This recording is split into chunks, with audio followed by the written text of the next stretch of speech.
চাই, যেমন ডিপ্লোমাদের নিয়োজিত যে প্রতিনিধি তিনি সরাসরি এই যে দেখেন এটা তার ফেসবুক প্রোফাইল থেকে নেওয়া। তিনি সরাসরি হচ্ছে ফেসবুক প্রোফাইলে শেখ হাসিনার ছবি শেয়ার করেন। তিনি হচ্ছে যে বঙ্গবন্ধু ডিপ্লোমা প্রকৌশলী পরিষদের একজন, তিনি সরাসরি একজন দোসর স্বৈরাচারের, এবং তার সবগুলোই তার ফেসবুক প্রোফাইলে আপনারা খুঁজলেই দেখতে পারবেন। এছাড়াও হচ্ছে যে আমরা এখানে আপনাদের কাছে বেশ কিছু ডাটা দিব, যেখানে হচ্ছে দেখানো হচ্ছে যে অ্যাকচুয়ালি কী পরিমাণ বৈষম্য হচ্ছে বিএসসি ইঞ্জিনিয়ারের প্রতি।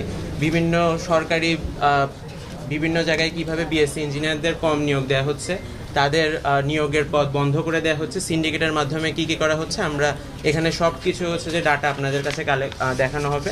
আমরা আলোচনার টেবিলে সরকারের কাছে এই সব কিছু উপস্থাপন করেছি, এবং আলোচনার টেবিলে যখন সুষ্ঠু সমাধানের পথে আমরা আশাবাদী, সেই মুহূর্তে হচ্ছে ডিপ্লোমারা রেলপথ ব্লকেট কর্মসূচি আর রাস্তা ব্লকেট কর্মসূচি সহ এই ধরনের ধ্বংসাত্মক ও সহিংস কর্মসূচি দিয়ে তাদের দাবি আদায়ের জন্য তারা এই ধরনের পথ বেছে নিতে চাচ্ছে।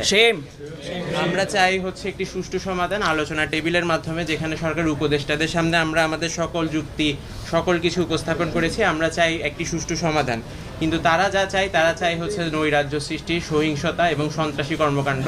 ইতিমধ্যে আপনারা জানেন যে আজকে গাজীপুরে বিকাল 4টায় তারা রেলপথ ব্লকেট কর্মসূচি ঘোষণা করেছে। এছাড়াও আগামীকালও তারা সহিংস পথেই অগ্রসর হচ্ছে। আমরা আপনাদের মাধ্যমে দেশবাসীকে আসলে জানাতে চাই যে যারা সহিংসতা ও নৈরাজ্য করে, আপনারা কি তাদের পথ বেছে নেবেন, নাকি হচ্ছে যে আপনারা যেটা হচ্ছে যে আসলে আমরা যেটা চাচ্ছি আলোচনার মাধ্যমে যে যৌক্তিক সমাধান, সেই সমাধানের পথ আপনারা বেছে নেবেন। আমরা হচ্ছে এটা শুধু বুয়েটের আন্দোলন না, প্রথম কথা আমরা প্রকৌশল অধিকার আন্দোলনের ব্যানারে আন্দোলন করে আসছি। এখানে আমি একটু অ্যাড করতে চাই, এখানে শুধুমাত্র বিএসসি ইঞ্জিনিয়ার নয়, এখানে আছেন চিকিৎসক, এখানে আছেন কৃষিবিদ, এছাড়াও আমাদের যে কলেজ পড়ুয়া যে স্টুডেন্টরা আছেন, এইচএসসি স্টুডেন্ট, তারা সকলেই আমাদের এই আন্দোলনের সাথে একাত্মতা পোষণ করেছেন। তারা যে ন্যারেটিভ প্রতিষ্ঠা করার চেষ্টা করে তারা সংখ্যায় বেশি, এটা আসলে সঠিক নয়। আমরা সংখ্যায় 80 লাখ, আমরা যদি টোটাল হিসাব করি, আমাদের টোটাল যারা আমাদের সাথে আন্দোলনে আমাদের সাথে আন্দোলনে যোগ দিয়েছেন টোটাল 80 লাখ, কিন্তু আমরা হচ্ছে রাস্তায় নেমে জনদুর্ভোগ সৃষ্টি করে মানুষকে কষ্ট দিয়ে সহিংস পথে আমাদের দাবি আদায় করতে চাই না।